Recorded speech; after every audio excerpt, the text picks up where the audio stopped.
Ako si Ariel. Itong ikukwento ko sa inyo ngayon, nangyari ilang linggo pa lang ang nakakalipas. Kwento ito ng kaibigan kong si Jade bago siya bawian ng buhay. Sisimulan ko ang kwento noong araw na nakasalubong ko siya habang mag-isang naglalakad sa palengke. Martes yun. Kung hindi ako nagkakamali, mga bandang 4 PM na nun ng hapon. Inutusan raw siya ng mama niya na mamalengke para sa hapunan nila. Hindi naman siya nakatanggi sa utos dahil busy raw ang mga kapatid niya. Tsaka kung tumanggi man siya, hindi pa rin papayag ang mama niya. Kasi mas gusto nito na siya ang utusan kesa ang mga kapatid niya. Nag-usap kami habang namamalengke na dalawa. Ramdam ko ang lungkot sa tono ng pananalita niya habang kausap ko siya. Bakas rin kasi ito sa mukha niya. Kitang-kita mo na malungkot siya kahit na hindi mo na ito itanong sa kanya. Ang dahilan nito, ang mama niya at ang mga kapatid niya. Araw-araw na lang kung utusan siya sa kanila. Wala nang ginawa maghapon ang mga kapatid niya kung hindi ang humilata at mag-cellphone sa loob ng bahay nila. Habang siya, puro gawaing bahay lang. Nagluluto, naglalaba, nagsasaing, naglilinis ng bahay at kung ano-ano pa. Kung may nakakakita nga sa kanya na bisita ng mama niya, ay iniisip na kasambahay siya at hindi miyembro ng pamilya nila. Labis na nasaktan si Jade sa mga naririnig niya at nararanasan niya sa bahay nila. Kaya naman, sa tuwing magkasama kaming dalawa sa palengke, ay kahit papano, gumagaan ang pakiramdam niya.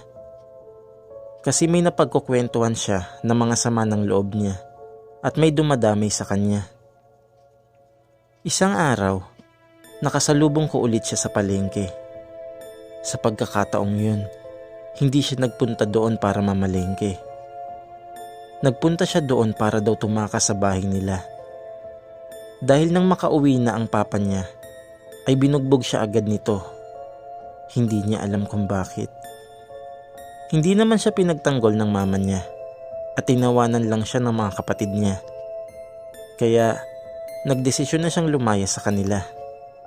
Yun nga lang, wala siyang nadala ng kahit na ano. Kaya hindi niya tuloy alam kung saan siya pupunta ng mga sandaling yun. Sinabi kong tumira muna siya doon sa amin at napapayag ko naman siya.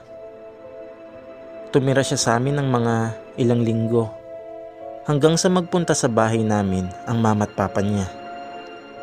Nagmakaawa ang mga ito sa kanya na umuwi na. Nangako pa ang mga ito na hindi na siya sasaktan ulit. Nakumbinsi siya ng mga ito. Kaya ng araw ding yun ay umuwi na siya. Ngunit kinabukasan ay bumalik ulit siya sa amin na puno ng pasa ang mukha niya. Iyak siya ng iyak. Hindi ko na alam ang gagawin ko nung mga oras na yun para tulungan siya. Nagpaalam ako sa mga magulang ko na sasamahan ko na muna si Jade. Pinayagan naman nila ako. Kaya nagpunta muna kami sa kabilang bayan. Doon kami nagstay sa bahay ng lola ko ng ilang mga araw. Sa ilang araw na pananatili namin doon, nakwento sa akin ni Jade ang lahat ng pinagdaanan niya. Hindi ako makapaniwala. Hindi ako makapaniwalang nalagpasan niya ang mga yun. Bago siya umalis sa kanila, ay nalaman niya ang totoo. Na hindi pala siya tunay na anak ng mga magulang niya. Kaya pala ganun na lang ang trato sa kanya ng mga ito. Umiyak lang siya ng umiyak habang kinukwento sa akin ang mga yun. Isang gabi, habang nakatambay kami sa rooftop ng bahay nila lola, isang mysterious app ang biglang nag-install sa cellphone ni Jade. Killing app. Yun ang pangalan ng app na yun. Kutsilyo na may dugo ang logo nito. Nagkatinginan kami ni Jade habang kusa itong nag-i-install Nang matapos, sinubukan niya itong i-uninstall pero ayaw. Sinubukan ko rin itong burahin pero ayaw talaga. Error ang lumalabas. Nagkatinginan kami ulit. Paano yun nangyari? Hindi namin alam kung saan yun nanggaling. Wala naman daw siyang ini-install na app kanina habang magkausap kami. Kaya nakakapagtaka na bigla na lang yun nag-install sa cellphone niya.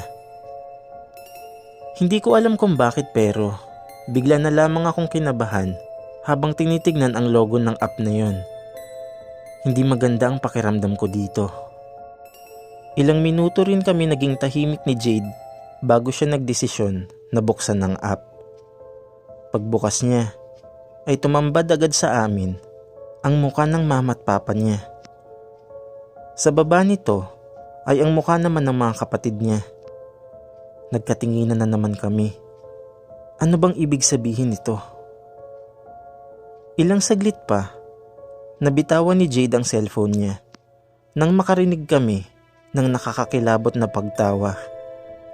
Matapos yun ay biglang humangin ng malakas. Kaya napapasok kami agad ng mga kwarto namin. Natulog na kami agad pagkatapos nun.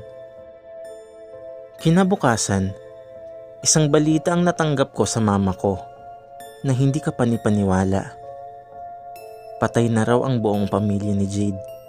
Kung paano, hindi niya alam. Walang nakakaalam. Kumalat na lang bigla ang balita sa lugar na patay na silang lahat. Pinuntahan ko agad si Jade dahil sa nalaman ko. Pagdating ko sa tapat ng kwarto niya, isang nakakakilabot na pagtawa agad ang narinig ko. Pagsilip ko sa pinto, ay nakita ko siya na nakaupo sa sulok habang tumatawa.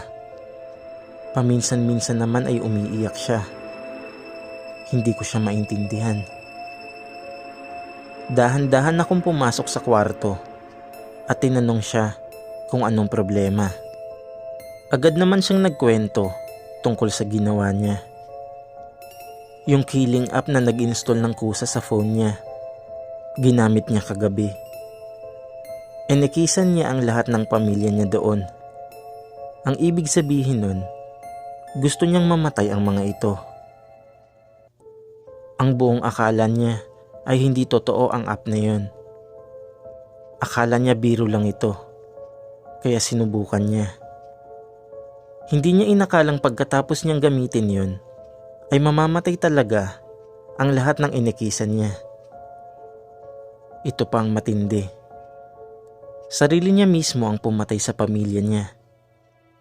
Kitang-kita ng dalawang mga mata ko. May lumitaw sa tabi ni Jade na kamukhang kamukha niya. Nakangisi ito sa akin habang puno ng dugo ang muka. Ilang segundo rin akong tinitigan ito bago ko nakitang nagpakamatay si Jade sa harapan ko dahil hindi niya matanggap ang ginawa niya. Kasabay nun, naglaho ang kamukha niya.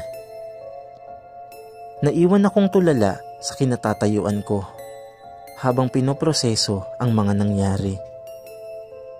Hanggang sa mga sandaling ito, hindi ko pa rin makalimutan ang nangyari sa kanya. Bigla ko lang siyang naalala ngayon dahil nakita kong muli ang killing app na yun. At alam niyo ba kung saan ko ito nakita? Sa cellphone ni Mama. Anong ibig sabihin nun? Sino ang taong gustong mamatay ni Mama?